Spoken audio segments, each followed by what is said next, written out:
Welcome. Are back. Welcome back to the Free Gems Podcast, ladies and gentlemen. You are here rocking with us. You know what I'm saying? You got tattoos by S to your right. Come on, Kendrick. Come on, Kendrick. You know what I mean? Everything. We got you know. Cinco to the left. We here. We got Marv behind the equipment in the back. You know what I mean? Welcome. What episode? We here. We got 125. Hold on, because we got musical coasters in this band, okay? We Not got gonna lie, flying around. yo. What's that, Pink Floyd? I got a Beatles record over here. What I got over here? I got Harvest gun cap. Okay, heard you. Listen. Cap gun.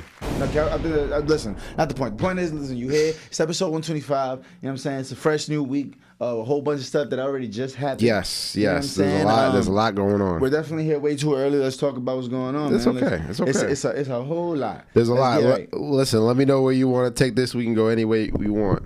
Okay, yeah, shoot. You How you want to start it off? Because listen, honestly, all right. Before time out, I just want to say shout out to the New York Liberty for winning the first chip. We gotta go. Listen. Shout out to the New York Liberty. Yes, sir. One of the first franchises in WNBA. First ever championship. It was their first ring. Yep. But I'm not even gonna lie, I was a little nervous. Going into the series, I thought it was going to be an obvious Liberty win. You know, after the Liberty beat Vegas, whoever the winner of the Vegas and Liberty series I thought was gonna win easily. But shout out to Minnesota. Nafisa Collier is one of one. And I'm not going to lie, Breanna Stewart and Sabrina were both on Fraud Watch. I don't know if you've been following the series. Yeah. Both on Fraud Watch. So, Breanna Stewart, one of the greatest players of all time, one of the greatest players in the league. I think three-time MVP. I think this is her fourth ring or whatever. Wow. But game one, she missed the free throw, which sent it to the overtime. So she made it up early in the series. This last game, game 5, they don't have game 7. It's just game 5, which is the last game. Yeah. With a minute left, she missed both free throws. But she saved it. She hit both free throws going in to force it to overtime. And it ended up winning, even though Sabrina shot 1 for 20. 1 for 20. 1 for 10 from 3. And they still won. So they was both on Fraud Watch. I was nervous. They had a player sweating in here. But 1 for 20 is crazy. 1 for 20 is that crazy. But I wanted to shout out to the New York Liberty, you feel me? So yeah, shout out to her for sure. Listen, man, congratulations. I seen Nike did a really cool campaign with the Statue of Liberty. Yeah, I saw that. I just posted on my story. Yes, that shit was dope. Great to see the girls getting this notoriety. I seen a tweet from Angel Reese. Angel Reese is paying $8,000 a month for rent. So shout out to whatever the fuck they got going on in the WNBA, because I need an $8,000 a month apartment. You feel me? They get into the bag over there. So shout out to them. Apparently, I'm not sure how true this is, that they're rejecting the collective bargaining agreement, and they want to renegotiate with all this extra ad revenue and eyes that's on the WNBA. So hopefully in the future. Slow the fuck down. Talk to me. Slow the fuck down, okay? This is the first season. This shit getting hot. Let's get some more proof in the pudding. It's Kayla Clark's rookie year. We all know what brought this kind of attention. But hey, slow down. I'm just trolling. They're doing what they're supposed to do. But I'm just trolling. But it is kind of funny. It's like, god damn. It's like when Jamar Chase is like demanding a new contract. It's like, yo, bro, this is not how contracts is done, gang. Yeah. Like you got 2 more years left. Wait a fucking minute.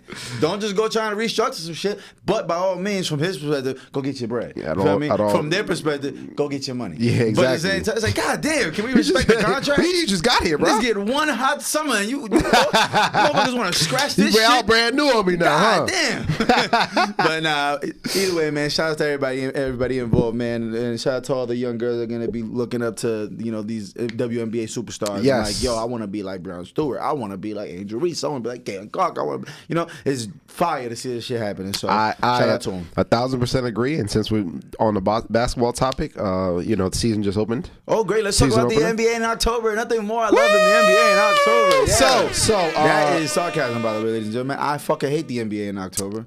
I don't think we should talk about the NBA till May. But go ahead, take it away. Honestly, I don't hate that take. And coming into the season, they interviewed Joel Embiid. Mm-hmm. He was talking about how he doesn't really see himself playing back-to-backs this season.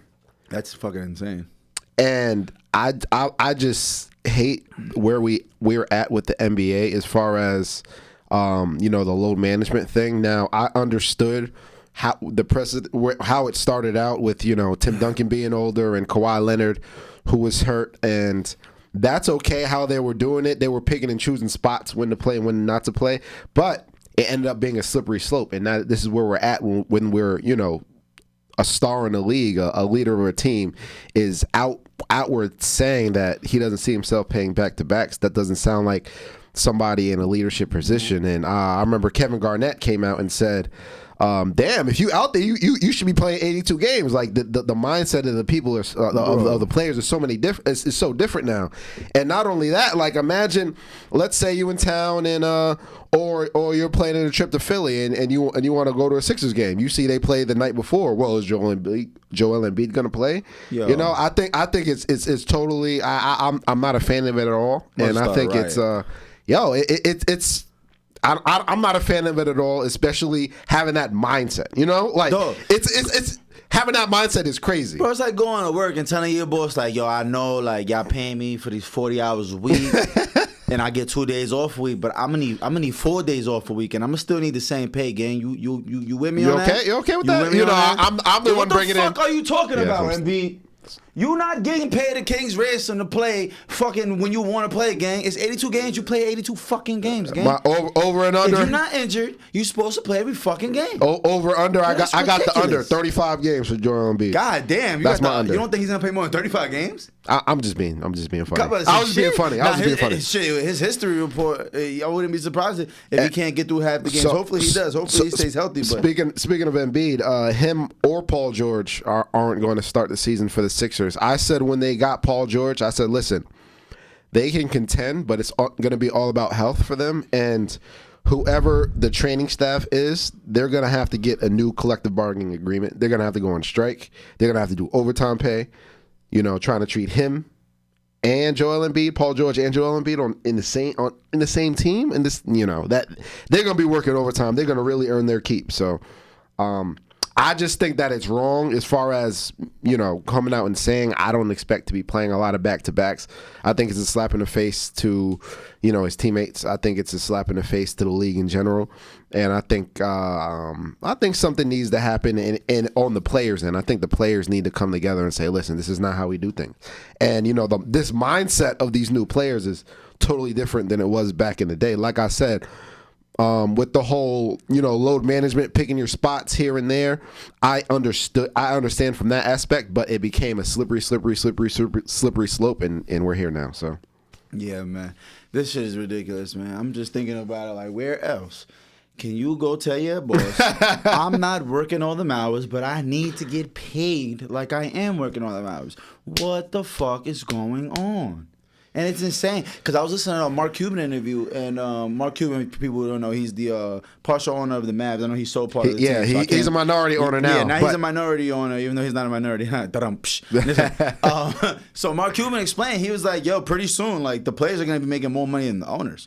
Because, like, people people be like, oh, the Cowboys generated this many billion this year, or this many billion. Okay, but how much did the actual owners profit? And he's saying, like, yo, within the next 2 or 3 years, you can expect $100 million a year athlete. Like, that's going to happen. Like, it's inevitable, Just 10 years ago, getting $25 million a year was crazy. Yeah. And now you got $65 million a year getting kicked out to the motherfuckers that ain't the best players on their team, a.k.a. Jaylen Brown. You know what I'm saying? But no shit to Jaylen Brown. We fuck with JB. Not the point, though. My point. Speaking of Jalen Suggs for the Mavs. Jaylen Brown. No, Jalen Suggs just signed a 3-year, $100 million contract, and he's not even.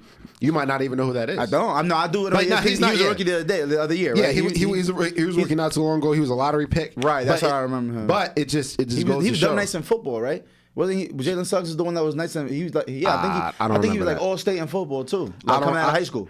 I don't remember. If I'm not mistaken. But he just signed 3 years, $100 million, and he's not like a well-known Aaron type Gordon of just got $133 million for 4 years. That's averaging like 30-some million a year. I'm like, yo, like half of 66, 33. He's averaging like 33.15 a year, 125 a year. That's fucking insane. Aaron Gordon's like the 5th best player on that team, and that's no shade to the money they get. And that's no shade to Aaron Gordon at all either. This is going back to my original point. I completely just veered off of is that the players are gonna be making more money than the actual owners, which is like a wild wild concept because their leverage is crazy. And I was just about to say Embiid that. can do that because it's like, bro, I am the franchise. Like, what you gonna do? Get rid of me? Are you dumb? Like, you're not gonna sell shit because you're not gonna make the playoffs if you decide to get rid of me, and you'll go back to Schitt's Creek at the bottom of the barrel team that you was before we got here. You know what I mean? Like, shit. If you remember what the Sixers was like, them even when Embiid got there because he was hurt for like 2 years, that shit was a scary. Before it was called the process for a reason. Right. Philly literally invented the process, which is to tank to hope to get lottery picks and get lucky because lottery picks ain't a fucking sure thing, which I think is actually a genius system that the NBA has.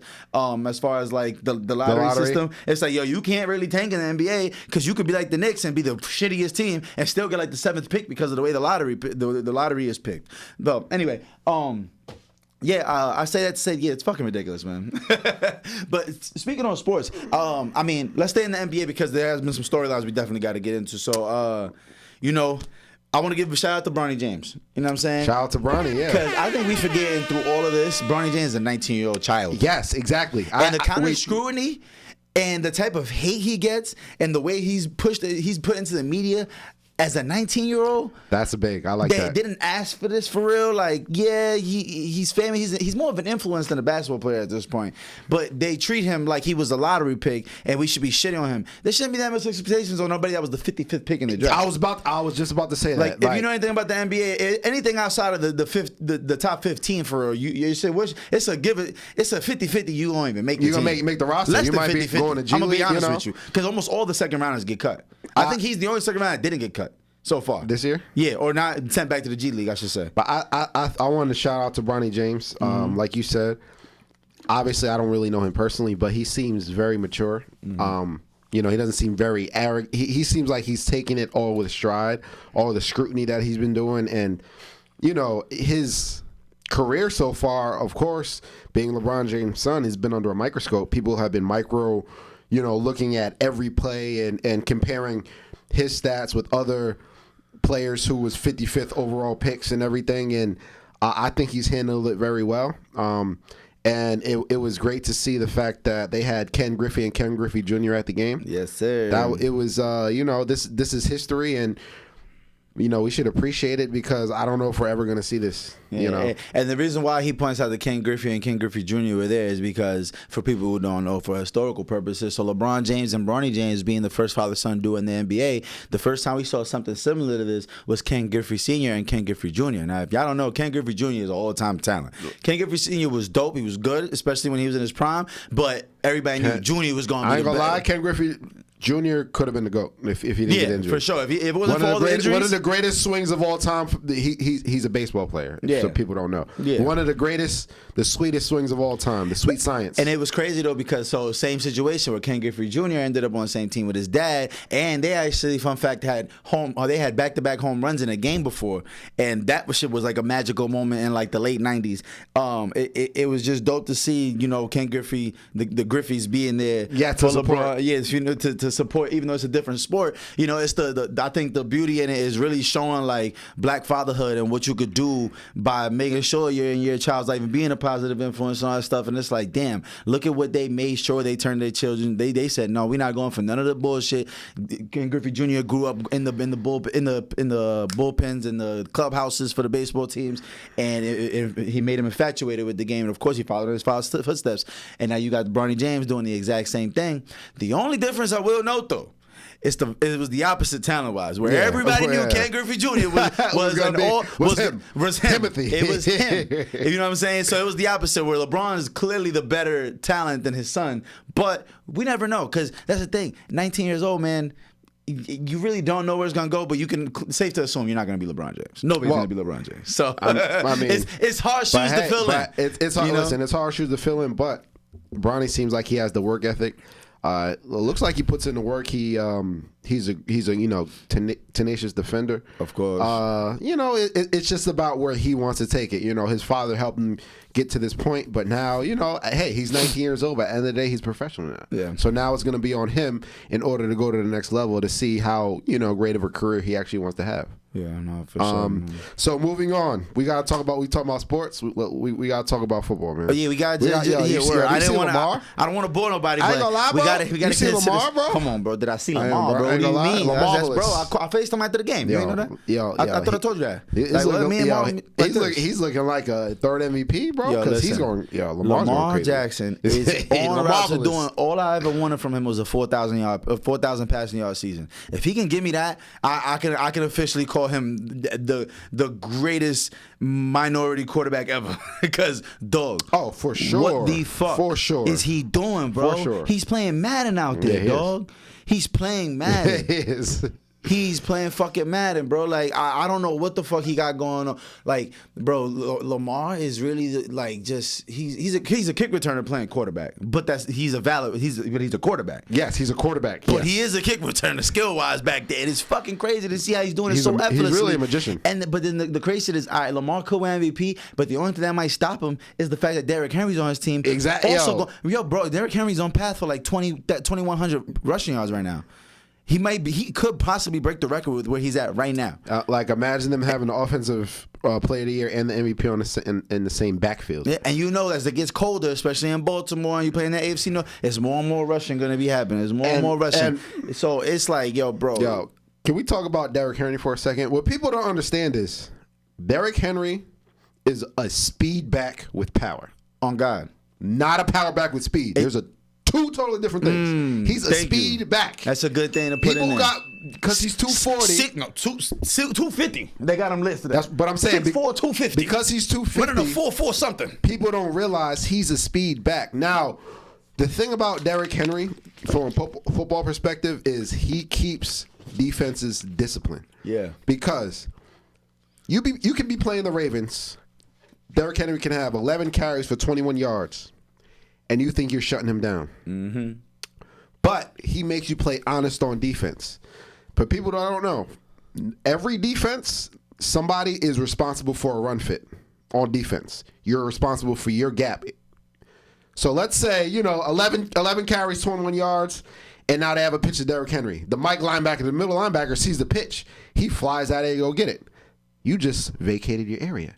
Now, he has a cutback, sees it, boom. Now he's at 81 yards to the crib. Running 21 miles an hour like he a kick returner too. But that's what I'm saying. Like, he forces defenses to play a solid and controlled level, or else he hits home runs all day. Now, if that's somebody else and you overrun your gap, it might be a 15-yard game, 8-yard game. It could be a 20-yard game. But Derrick Henry, You leave him untouched for your second and third level, he's taking that to the crib. Yeah, he's taking that to the... Talk about a true home run threat. We just talked about Ken Griffey Jr. You want to talk about true home run threat? Yeah. He makes defenses play sound, gap-controlled defense. You have to get him before he gets going. Yeah. Before he hits second and third level, or else kiss that goodbye. Him and Saquon Barkley got that home run threat in them at all times. At all times. And I witnessed that time and time again, and it's like, bro, you just can't do nothing about a 6'4", 250-pound man running faster than anybody on the field, coming full speed at you, standing straight the fuck up. Yeah, no. And he's coming at you standing straight up like Eric Dickerson. Like, yo, bro, that's a scary man. Outrunning your secondary. So, but of course you got, the greatest of all time, Patrick Mahomes, is definitely the only thing in Lamar's way, man. I want to see Lamar win the Super Bowl and get a 4,000 passing yard season. You're right. No, I don't. I don't see it. You don't see it when the Super Bowl? I don't see them beating Patrick Mahomes, bro. There's something about Mahomes. And you know what's funny? I'm sold, bro. I'm sold on the Mahomes story, bro. He's annoying, bro. He's like Tom Brady in a Gale Sayers career length. Like, you know what's funny? The thing about Patrick Mahomes, like we all saw this movie before. Last year he didn't have the greatest regular season. He's playing horrible right now. And he had undefeated. 150-some yards, bro. And we've seen him not play well in the regular season and still win the Super Bowl. So he knows exactly what he needs to do to win. You cannot trick me. I don't care what it looks like. He's the greatest quarterback in the league until otherwise. And Yeah. I don't care what his numbers There's look no- like. You cannot trick me. Right, it's only one A, B, and C after him. There's no like, there's the number one spot, and it's him up there, and then the rest of these guys trying to figure something out. No. It's him, then Lamar, and then maybe Josh I'm not Allen. giving it to Lamar till Lamar does something in the playoffs. No. Lamar freezes up in the playoffs like James Harden. You can say that Let's about call it what it is. Anybody in the AFC has to get past Mahomes, regardless. But don't say like it never happened. Don't act like Joe Burrow. Joe Burrow didn't get past them. But what you're saying, playoff success. But I mean, yeah. I mean, it's important. It's the only thing that's stopping. It's the only thing that's stopping Lamar from being one of the GOATs, bro. If Lamar can manage to get one Super Bowl, bro, he's one of the GOATs. Forget just minority quarterback. Just in general, like what? Yeah. He's a one of one in that category. Literally one of one. The only thing close to him would be like a Steve Young who had like 700 plus rushing yards before in the season, got 2 MVPs, got a Super Bowl. You know what I'm saying? He's the only thing close to him as far as like the way he does it. The way he plays, yeah. You know what I'm saying? So it's like Lamar will be the one and only to get the Super Bowl with that way he plays. You know what I'm saying? The closest to it, Steve Young, Cam Newton, who didn't win one. You know what I'm saying? Automatically is going to put an asterisk next to you. Like as much as we love Cam, you know what I'm saying? And even Cam wasn't at the level of greatness that Lamar's been on consistently since he's been a full-time starter. 1,000%. So it's like, yo, what we're seeing from Lamar, bro, is literally some video game shit. Marvelous. He's literally when you create your player in Madden, you're right. and you put him at 99 speed, and you're like, I'm gonna play quarterback with this motherfucker. He's 99 throwing power and just go. I feel like I can draw some parallels as far as their play style, as far as created player with Steph Curry. Steph Curry is the created player. You wanted to play with him 2K. Yeah, you put the sliders up, 70% three-pointers, and you just start wailing. That's what I'm saying. Lamar is like that for Madden. Mm-hmm. Same thing. You want to create your quarterback in Madden, you're going to create Lamar Jackson. And let's never forget, we shall never forget, Madden 2004. Shout out to Michael Vick. We will never forget you, Mike Vick. Yeah. But I'm sorry, Lamar he's taken over, bro. Oh, it's not even close. This generation is never gonna know what a Mike Vick was because of Lamar, and there's no disrespect to Mike Vick. No, absolutely not. To us, he's gonna forever be one of my favorites of all time. Like he's one of my favorite players of all time. Just off them 4 electric years that he really gave us, the couple before the dog shit, the one in Philly. Yeah, the Philly is crazy. Yeah, I take it, but. Yeah, you know, I'm excited. I remember I had the Buccaneers as my dark horse for possible Super Bowl contenders. That just went out the window with the injury to Chris Godwin and Mike Evans having that injury, that hamstring injury, which if anybody knows hamstrings can linger on all season. Yeah. Oh yeah, absolutely. You know what I'm saying? Some soft tissue is different. Yeah, and it's bad, man. It's fucking all bad. The injuries are fucking killing the NFL. It's the same story every year. Ayuk tore his ACL. Ayuk tore his ACL. Thank God he went and got his money first. That's what I'm saying. You know what I'm saying? He got his coins. You got Aiden Hutchinson, who was looking like defensive player of the year, broke his leg, which honestly is like one of the lighter injuries in football, which is the irony. And it was a clean break, what you want. Yeah, he clean broke his leg, but only in football is a broken leg better than a fucking torn ligament. Like, well, not only in football, but only in sports. Like, do you hear that shit where it's like, oh, a broken leg, that's nothing. That's 2-3 months, you'll be back jogging on that bitch. Clean break, literally. perfect. 2-3 months, the cast, you'll be back jogging on that bitch by January, February. Especially when these supreme athlete dudes, they got all type of medicine. You break your leg in the NFL, you in surgery within the next 30 minutes. Literally, like they don't fuck around. Like that's one thing I give to the NFL. But yo, you break I swear to God, you break something in the first quarter. By the end of the game, you get carted off to the hospital. By the end of that game, they're talking about he had surgery about an hour ago. Yeah, I'm like, nigga, emergency what? surgery. Like, what you mean he had surgery an hour ago? They don't fuck around. I love that though. They do not fuck around. You tear anything, you fuck up. You are in surgery tonight. Yeah, tonight. You like literally, you tore your shit at the 1 o'clock game by 5 p.m. You on a Percocet 30, nigga, chilling. No, you're right. Vibing, leg up. You're leg up, watching. Yeah, leg you're up, right. watching the team. Like, watching the night game. Right, word. So I give him that. I give him kudos to the NFL for that. So we spoke about Patrick Mahomes. Did you hear that Chiefs just got DeAndre Hopkins this morning? Let's fucking go. I know you don't give a fuck, but let's fucking go for the love of the game, goddamn. Nah. Are you shitting me? This morning they got him. Free D-Hop. Yo, I fucking hate the Tennessee Titans for what they was doing to that man over there, giving that man 2 targets a game and shit. Yo, bro. So yeah. Thank God. D-Hop can come back. Yo, bro, D-Hop to me is one of the most underrated fucking receivers of his generation. He's one of the most disrespected, undercredited, underrated receivers of his generation. 1,000% agree. Fucking lit. It's lit. So now, with all the injury, and you got to realize the Chiefs are 6-0 with all those injuries, bruh. And now they just got D-Hop, bruh. Are you shitting me? Resurgence of Kareem Hunt, what? Nah, you just made my day. Yeah, D-Hop. D-Hop. is on with a great bro. D-Hop's never played with a good quarterback. Nevertheless, great quarterback. No, I agreed. And he should go to the Hall of Fame. He absolutely should. Yeah, D-Hop was. People don't realize. I don't think people know what's about to happen. Yeah. Yo, D-Hop. I don't know if you heard that. Yeah, this happened this morning. Right, For a fourth or conditional third, depending on. D-Hop's like 33, so they're gonna let him go for nothing. But we'll take a 33-year-old D-Hop right now. But what we got? Because we can be kicking at the Juju and shit. Like Juju cool, whatever. But like, yeah, it's Juju. Yeah. There's a reason why he was in and out of the Chiefs. There's a reason why let him go, sign him back, let him go, sign him back. Like, yeah. There's a reason for all that. You know what I'm saying? Oh shit. So that just got me excited. And the bum ass Jets went and got Devontae Adams just to get smoked by the fucking truth. Shout out to the Steelers. Shout out to Russell Wilson. Baby. Listen, every time Russ I mention the trust. Steelers for the last 3 seasons, I say, yeah, my team ass right now, so I don't really want to talk about it. Listen, 1 W, we have a quarterback that threw for over 250 and got 3 touchdowns, bro. We haven't seen this since like 2019. No bullshit. We haven't seen this since 2019. Yo, bro, when I tell you, I am back on the bandwagon. Steelers Nation, we going to the Super Bowl, y'all. Yeah, baby. Bro, we really could make a run right now. I'm not even trying to be funny. Bro, the AFC is ass. Like, yo, that defense is unbelievable. With our defense, barring injury? Yeah, barring, yeah. We just got, who was it? Hightower back, if I'm not Highsmith. Highsmith, pardon me. Yeah, we just got Highsmith back. Nick Herbig is loaded. Shit. You feel me? Shit. Shout out to the young boy that got them 2 picks on Aaron Rodgers, bum ass. You know what I'm saying? Shout out Beanie Bishop. Yeah, Beanie Bishop. There you go. Undrafted rookie. Yeah. Undrafted rookie, free agent. Shout out 2 picks on Rodgers. And shout out my boy Minka. Jersey's in the fucking building. Yeah, okay? Shout out to the Steelers and Russ we trust. And they were killing Mike Tomlin all week. All week they were killing Mike Tomlin, and now he's looking like a genius. And did you hear what he said?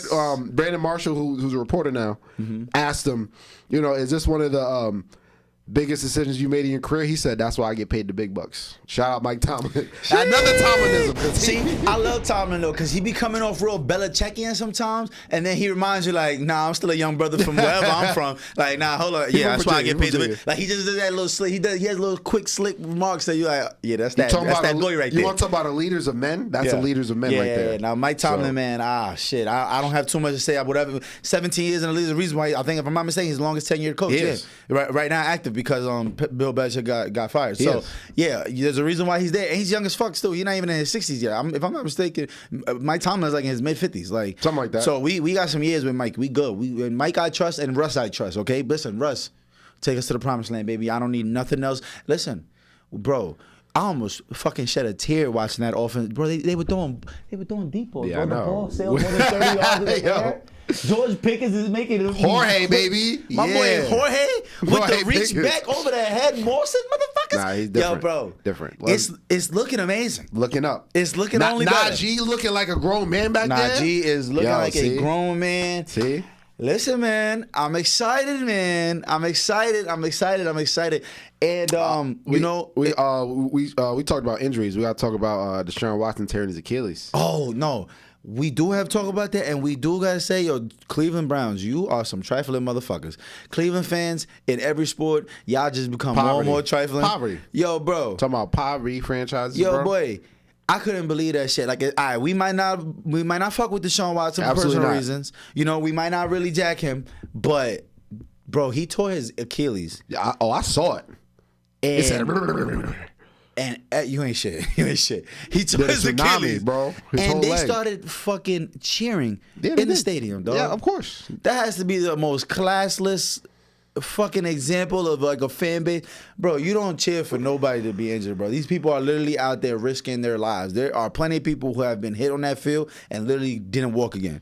Like, I just don't think you should cheer for an injury because, like, bro, that could really happen to anybody. That could be your favorite player. That could be your cousin that made it to the league that just changed his whole family's fucking life. Granted, it's Deshaun Watson. So a lot of people, he's not really on a lot of people's good side. I'm about to say, I already know you don't got shit to say positive about this. Sympathy for but that. I just don't think ever we should be cheering for a motherfucker getting injured. You know what I'm saying? That's like cheering when somebody dies. Like, that's just a wild concept. That's like you hear somebody you don't like guy in a really bad car accident and got really hurt and won't be able to go to work for the next 6 months, and you're like, it's like, okay, let's see how that calm works for you, gang. Like, I don't know if that's the energy you want to put out. I'm not cheering his injury and all. They literally cheered. Oh, I know. That's what I'm saying. It was at home. Yeah. Right, it was at home. It was a home game. So disrespectful. So So classless, so flawed. And it's all and what's classist and disrespectful is that they signed him. That's what's classist and disrespectful. Talk about it. You know, we got to talk about to the victims. You know, 30+ victims. You know, it ain't onesie twosies the whole thing. It's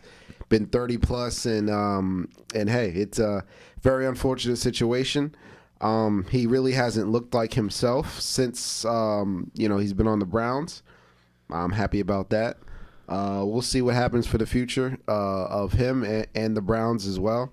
You know, I'm wishing him a speedy recovery, but you know, I do pray as far as him being a player. I do not wish success on him. That's all I'm saying.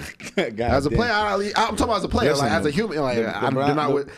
The Browns have, you know, at least they can get to wipe their hands, I guess. Like, it's over now. Yeah, they got two more years of that cap hit. Yeah, so fuck 2 more years of that cap hit. They guarantee so famous Jameis, Jameis Winston. Jameis Winston. Well, he said, W's.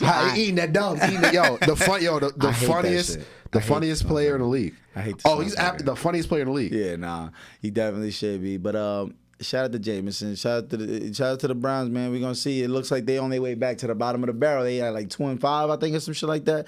Or they have 2 wins. I think they have 1 win. I'm about to say they might be 1. I don't fucking know. They fucking suck. They're trash. Yeah, they're not division, so I don't give a fuck about them.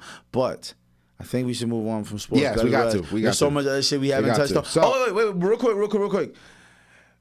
Fuck the Yankees. But shout out to the Yankees. Shout out Juan Soto, baby. Blank check him. Whatever he wants, give Juan Soto his bag. Whatever he's asking for, blank check, $600 million, $700 million, whatever it is. And listen, shout out to Giancarlo Stanton because he fooled me. I thought that man was Spanish. That boy opened his mouth. This is an American-born Ford Mustang driving, apple pie eating, baseball. This is an American. I thought that boy was Spanish right here, like Giancarlo. But I should have realized the Stanton. That's not Spanish. But you never know with last names like Chapman and shit. I don't know what Spanish no more. Shout out to the Yankees beat the Dodgers, and I don't want to see Clay Holmes pitch. They didn't beat the Dodgers. They played the Dodgers. I said beat the Dodgers. Oh! I thought you should shout out to the Yankees beating the Dodgers. I said shout out to the Yankees beat the Dodgers, and we don't want to see Clay Holmes pitch 1 inning. We don't want no pitches from Clay Holmes. Listen. If Clay Holmes in the game, that's a bad sign. I'm about ready to call immigration on that Shohei Ohtani motherfucker. I'll tell you that much. Get that Japanese robot the fuck out of here, son. What is that? Yo, he's wrong. Yo, what is that? Yo, the thing is that what is that? Yo, listen. Stop. It's funny. They were talking about some type of gambling. The MLB was like, that's our poster child, gambling. Nah, that was his assistant. That was his translator. He wasn't. Never happened. Respectfully. So shout out to the Yankees, feel me? Beat the Dodgers. Mookie Betts K. You feel me? Damn. So let's go Yankees. Let's go. Damn. So moving on. I know you saw, Drake drop. Drake dropping his song. El Drake. Wait, which song? You talking about the song My Son Chino Pacas? You talking about the Mexican shit? Yeah. Listen, shout out to the fucking Paisans. Shout out to all the Mexican homies, you know what I'm saying? Y'all got one. Listen. Chino Pacas is a fucking sensation, and it's only been co-signed by the biggest artist in the world. Drake's back with another accent. With another regional accent. Sir. He's back and better. Listen, Drake is Aubrey's best and longest running role to date. That's a fact. The best and the longest running role to date. Great music. He makes great music. As an artist, he's a great artist. But at the end of the day, Aubrey is Drake's greatest work to date, and he should get an award every year for his performances because he's back with another. One day he's from Houston. Yep. The other day he's from Atlanta. Another time he's doing his patois Wagwan accent, and now he's back on his. Now he's back with another one. It's undeniable. It's gonna listen, papi. Listen, I understand you upset, but listen, papi, it is what it is. It is what it is. He's amazing. I did't say I'm upset. That's the thing. No. Because I know a lot of people going to say it's a culture vulture. It absolutely is. Absolutely. And guess what? I don't give a fuck. That shit goes crazy. I'm waiting for him to do K-pop next. That's Did you hear that bitch, though? Yo, that song he did with Chino Pacas, I heard that shit on the way here, bro. I was losing it in the car, bro. Yo, bro, he does not miss. do right and kill everything. He meant that shit. Cause bro, whoa. He's on Drake. Don't miss it. He been making Drake. Do right and kill everything. Remember he said that in the song? He's been in a slump all year. I don't know about that. Listen, all year he's been in a slump all year. I'll send you the screenshot of the top streamers this year, and you're gonna be upset that he's the #1 streamer by a lot. Time out. But we're talking about his old music. I'm talking about this year. The music he's dropped has been misses. You're talking about all his discography. I'm not talking about his discography. Remember how we just explained I'm talking about this year. Wagwan Delilah, where'd that shit go? Let me explain something. Where'd that shit go? Disappeared. Patrick Mahomes just won a game throwing 150 yards, running for 40, and still won the game. Sometimes you play horribly during the season, but you're still 6-0. The Ravens, all right, he took an L this year. I'm about to say, he's not undefeated. Okay, he's not undefeated. A giant L. He took an L. Nah, that's not just an L. Patrick Mahomes. He's still Patrick Mahomes. I'm not saying he's... Patrick Mahomes lost the Super Bowl. He lost the Super Bowl. Yeah, he did. He's lost one before. Okay, Drake might have lost. And listen, I keep had to reply because I on the internet it sounds like I'm the biggest Drake lover. I'm not. Yes. I'm more of a Kendrick fan 1,000% than a Drake fan. And people, but my thing, I'm a Drake hater. I'm not a Drake hater. Yeah, he makes great music. It's impossible. No, it's not impossible. It's not impossible. To be a Drake hater is like impossible because you gotta. This shit hard, bro. He makes great music, but it's just inauthentic. It's just inauthentic. That's all I'm saying. And you gotta realize when it comes to hip hop and rap compared to any other genres, like let's say for example pop, there's a level of authenticity that's part of the music. True. You know, as a pop artist, true. It's okay that you don't write your lyrics. It's okay that you're in costume, cosplaying whatever artist you want to be, and not that person in real life. Yeah. But when it comes to rap and hip hop in the culture, there's a level of authenticity that has to be in it. And that's part of the whole game there. So it's a little different when you're comparing genres. I think Drake is a great artist. He makes great music, but like I said, there's nothing authentic there. That's all I'm saying. Can I tell you my angle on everything that's going on here with this Drake Chino Packers feature? Listen, Drake's a fucking genius. This is what he did. We knew that. Drake said, "Oh, y'all want to cancel me from the West Coast? Y'all think Kendrick run the West Coast?" He said, "Watch me link up with the realest Mexicans in the world by talking to the ones that's really from the soil." And if people who don't know, California is really Mexico. Like they run that shit. No, they got the numbers out there. You want to know who runs? Go watch a prison documentary about California prisons. It's all Mexicans. Why? Because the population is all Mexicans. So just when y'all thought y'all can stop Drake from coming to the West Coast to be like, yo, you can't come here no more. You're not welcome. He goes, oh, I just co-signed the youngest fucking superstar coming out of Mexico. But that's what and guess what? Ain't nobody more loyal than some Mexicans. I'll tell you that, number one. Don't nobody champion their people and champion the motherfuckers support them like some Mexicans. And when I say support them, I mean these niggas ready to die about this shit. I'm talking about it's gonna be 100 cholos with high socks, tattoos on their fucking brain, ready to die about some Drake. The second the motherfucker open his mouth and go left, right. And that's the thing. Drake's so fucking diverse, literally in his own bloodline, that he could be Mexican if he really want to. Drake put on the accent. I seen him be Dominican with French Montana back in 2017. That's my saying. So it's like it's not real. It don't gotta be real. What matters is he geared up and put an army behind him just in case niggas want to fuck around and find out. I'm just saying that's what it was a chess move, gang. It's always a chess move for him, and chess move. And that feature is nothing he hasn't done before. He always. I'll big him up for this because he always pulls up artists that might not be well known, who might have a little buzz, but that also helps with his longevity as well. Yeah. We can name that all the features he's done with artists who might not have been well known, who might be coming up. So he decided it was very calculated. He's very calculated. Of course. And it's just he's just back with another accent. I wonder what it's gonna be next week. I just wonder what it's gonna be next week. That's the thing though.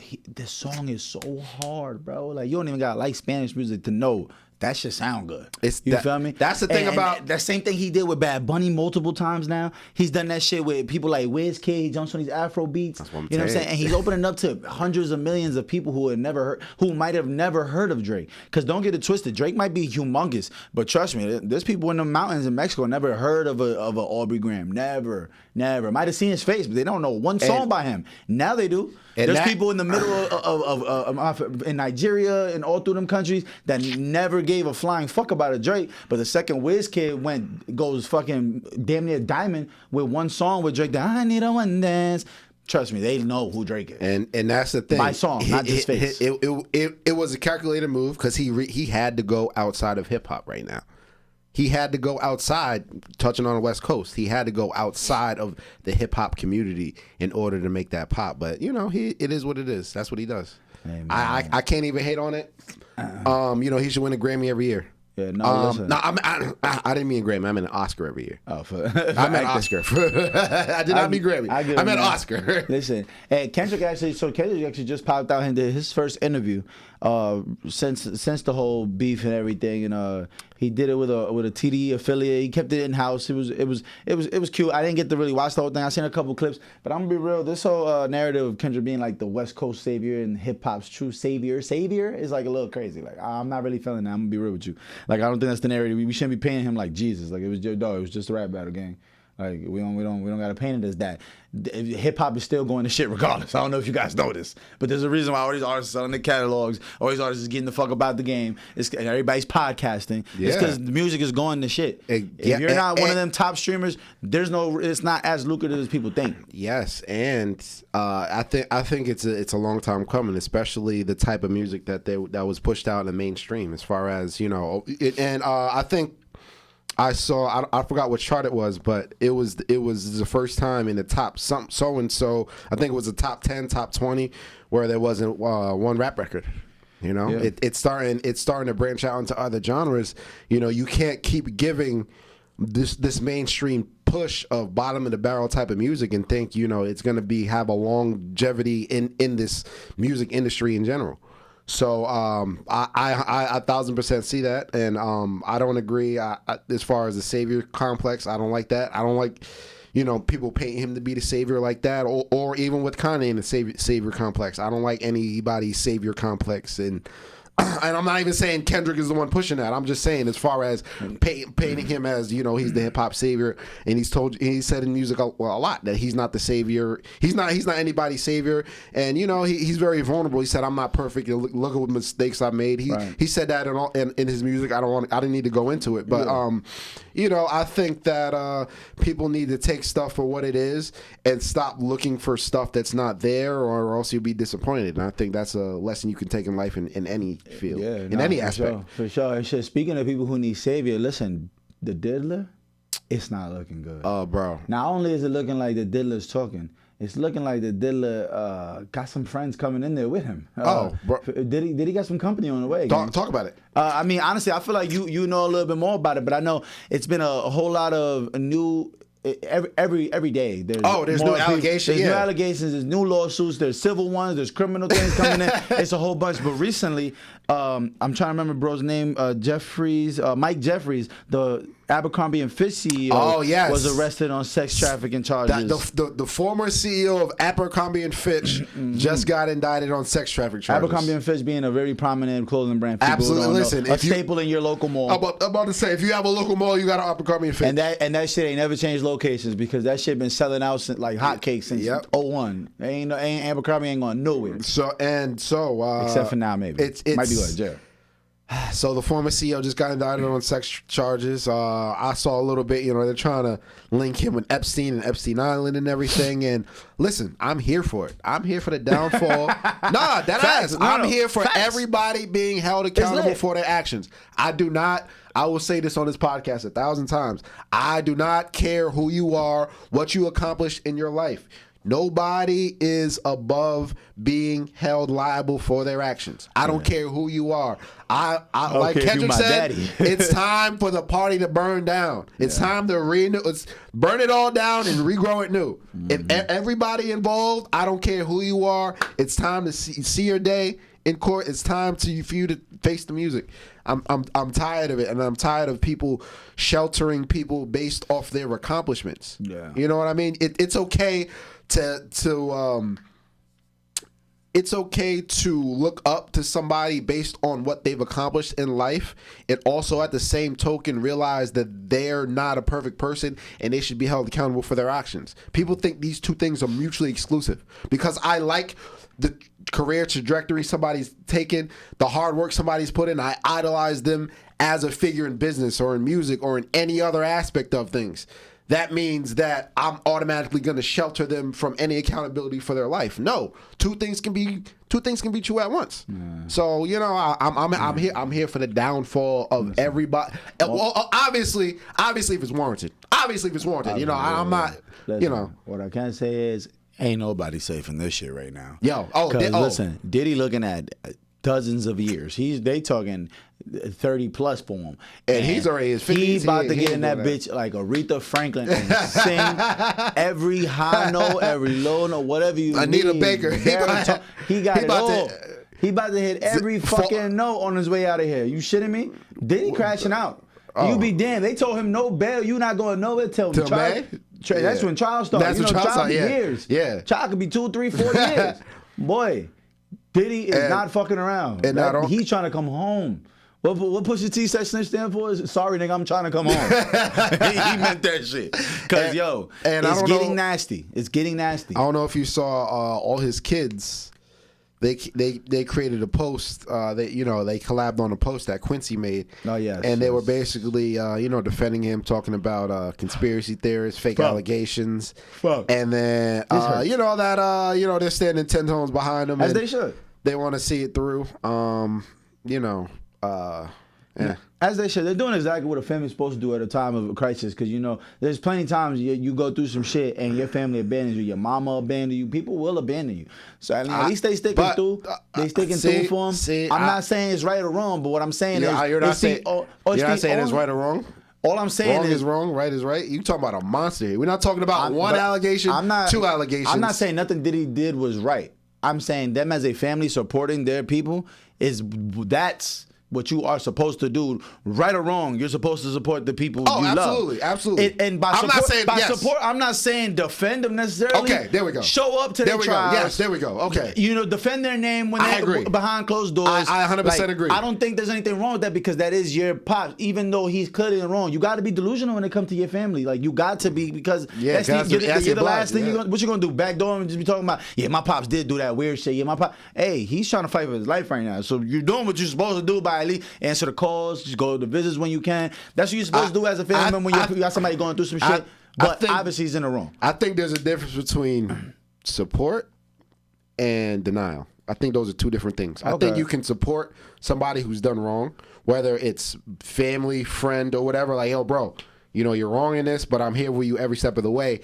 And there's a different level of straight denying, talking about conspiracy theories, allegations, and everything. I think that's 2 different, totally different things. But I don't blame him. What? I don't blame him, but I'm like, that's just not a good look, bro. It's not a good look. But it's almost like saying that, like, oh, this kid, all right, just an example, a kid kills a kid.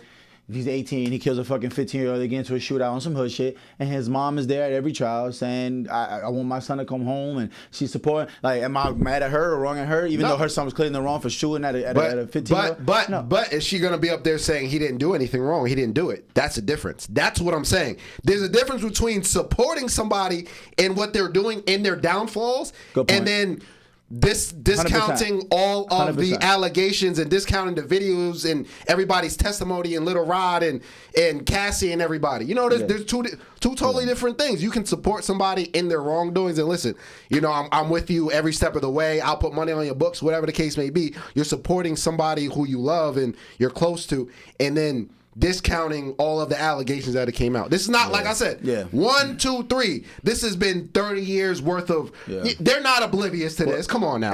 They're not oblivious. I don't want... those, I think those are 2 different things. Yeah, they're the only ones supporting Diddy, too. That's the crazy shit about it. Like, I ain't gonna lie, we seen more free R. Kelly posts when R. Kelly was going through some shit. I ain't seen nobody say free Diddy. Yo. Not nobody has came to his defense. So as his kids, they like, yo, we gotta shoot for the stars here, gang, because not one person saying free Diddy. Not one. That's fucking crazy. Diddy's been such a notorious dickhead for so long. But do you know why? Why? Because they're probably a part of it. That's the difference. And a lot of people tucking their tail. That's the difference. Listen, that's the real bomb. When somebody like him, who's been the orchestrator, and a lot of the difference between R. Kelly and Diddy is, I feel like R. Kelly he's more, done his actions on his own timing. When somebody like Diddy, who's been orchestrating stuff like this for a while, his run is so deeply entrenched in celebrity culture that celebrities now, all these allegations and stuff are coming out. Now they want to distance themselves. Now they want to get on their high horse and act like they weren't part of anything when they know damn well that they might be a part of it. I think that's what we're seeing here. A lot of people are distancing themselves because they might have their hands in it. That's what I think the difference between R. Kelly and Diddy is. R. Kelly, I feel like he was doing his own thing in his own corner. Diddy's somebody who was fully entrenched in the celebrity culture. Mm-hmm. He had tapes of everybody. He's been, like I said, we're talking about 30 years of this.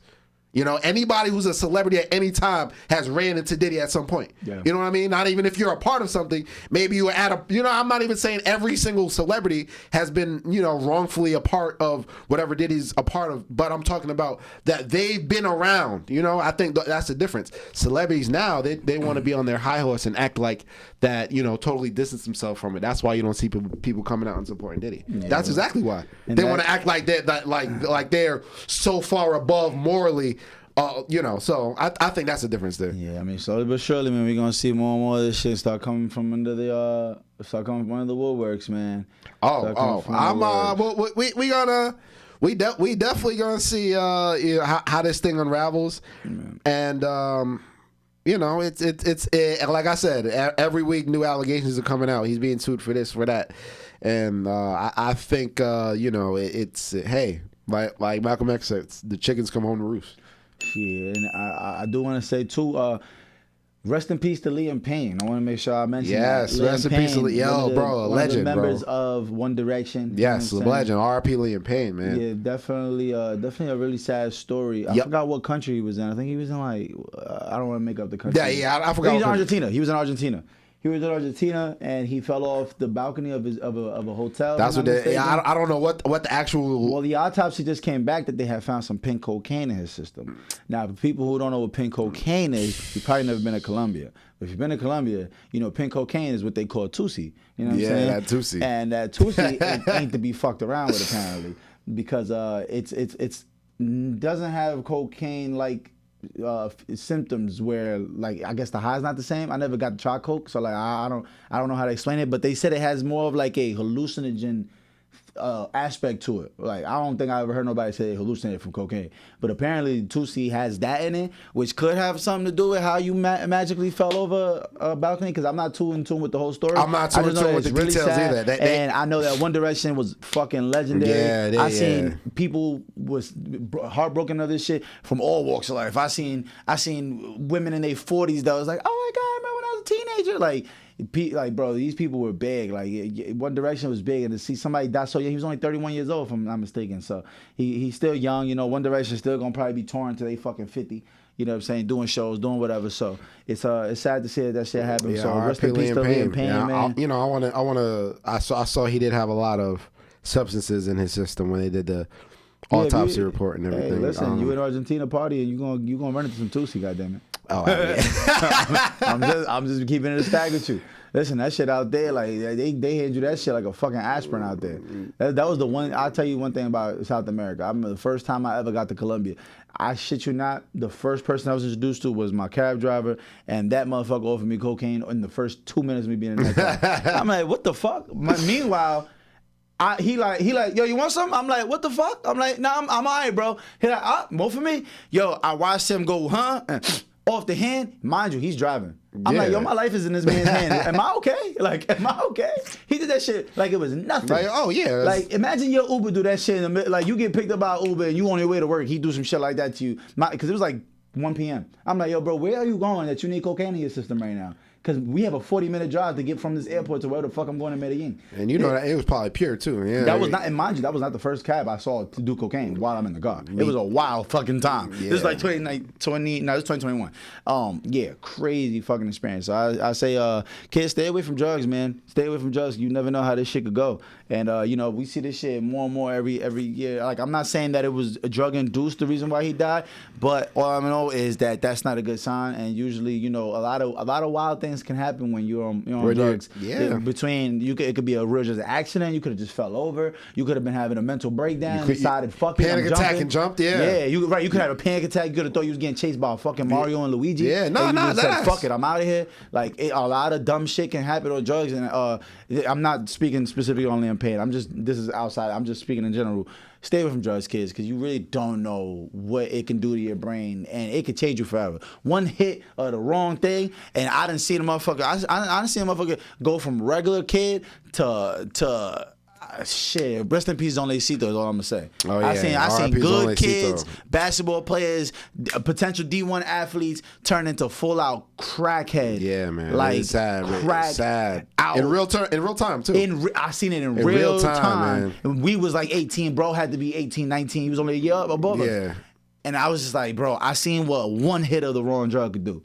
Like literally, one hit. It's all it takes. And that's not the only person I can think of, but just rest in peace to him because I'm thinking about Zone.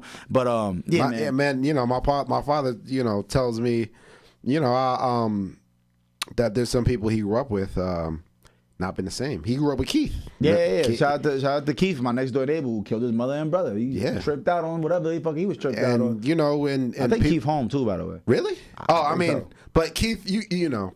I don't know nothing. But I don't know how he home. I meant you know because you know if you know the person we're talking about, he's obviously not all there. Yeah, you know? He's not mentally. Yeah. And then my father said he was an unbelievable basketball player growing up. Dude's like 6'5". And he said he took one hit. He's never been the same since. So we know him as the guy who, you know, he's a neighbor, but he was a friendly guy who we can tell wasn't all there. My pop said he was a normal guy. People got to understand how drugs work. Drugs are... think of a drug as like a key to a lock that's in your head already. So what I mean by that is you take a drug, all it does is trigger things that are already in your body. Like that THC that's in you when you smoke weed, all it does is trigger the THC that's already in your body and allows it to be released. And now you feel that euphoric feeling because those chemicals are already in our body. So when you take the drug, all it does is release these chemicals that are already in your body. It's like the key to open up that chemical. Now what happens is you take certain drugs, certain people's body don't react to it the same, and that key never that knob never gets turned back to closed. I was about to say. So you just be open. So now you sitting here fried trying to figure out why you can't fucking talk right, and it's because you done turn yourself into a paranoid schizophrenic because you hit the fucking you hit some synthetic weed one time, or you laced a little 2C in your spliff or whatever, and now you it literally changes your brain chemistry. It literally changes the chemistry. And now of your that brain. faucet that's letting go of whatever that chemical is that allows cocaine to hit you or allows whatever drug it is to hit you. It never gets shut off. And now I know niggas that's been high for 10 summers. Literally. Smack. Yes, me too. Like wears a winter coat in the summer type motherfuckers, like fried. Yeah, fried. yeah. Can't work, gotta get disability because they fried.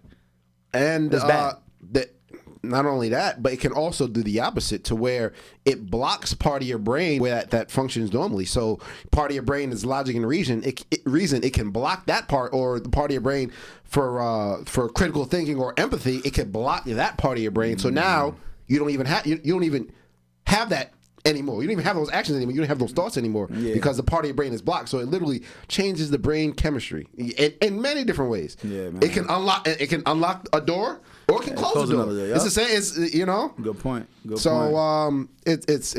really no joke, man. Yeah, man. So on that note, man, definitely big R.I.P. to Liam Payne. Praise to the family, the fans, everybody. R.I.P. to Liam Payne, and man, we touched a whole bunch of topics. And you know, I said this on the last episode, man, but we are currently. 2024, we are living in a time where everybody's really going through something. You know, everybody's going through something right now. It's tough for everybody. You know, everybody is working their tail off to the grinding their gears and spinning their wheels. A lot of people don't even see a light at the end of the tunnel. And a lot of the times that they'll, go towards substance abuse in order to numb themselves from the pain, whether that's alcohol or drugs. So I would say if you're out there and you don't have a good support system around you, go and find that support system, whether it's a friend or a family member, or if you got to go get professional help. And don't think you're stigmatizing yourself, and don't look down on yourself for, wanting to reach out for help and thinking that, somebody's not going to be there for you, or people are going to judge you for it. At the end of the day, if those people are judging you for it, then they're not the people you need to be in your life anyway. So, nice. Everybody right now is really going through something. Just find that support system and to help you get through things. And me going through my life's journey and everything, I found out, man, I can't take life so serious, man. Life is too short. Whatever happens, you roll with the punches. Facts. At the end of the day, you keep smiling through the pain or whatever. And just enjoy the time that you have here, and enjoy the people that you have here, because it's all temporary. And I just wanted to say that because it relates. And in reality, the hectic stuff that's going on in the world and this country and the division and everything, people are going through a lot, and a lot of people are bottling it up and turning to these substances. So just find that support system, whoever that could be. So. Yeah, man, keep fighting that silent fight. Everybody got something going on. And on that note, man, episode 125. 125, we out of here. Big shout out to Bravey Studios. Big shout out to Mar, the producer, producing all our stuff. You ever hear the sound effects? That's brought to you by Marv, the producer. Yes, at Marv, the producer. Yeah, we here, man. We here. I was waiting for you to sign out. Listen, man. Appreciate y'all. Go like and subscribe and comment and say something mean to me. I don't give a fuck. Tell me how much you hate my haircut. I don't give a fuck. I'm going to holler at y'all. See you next week, man. We out.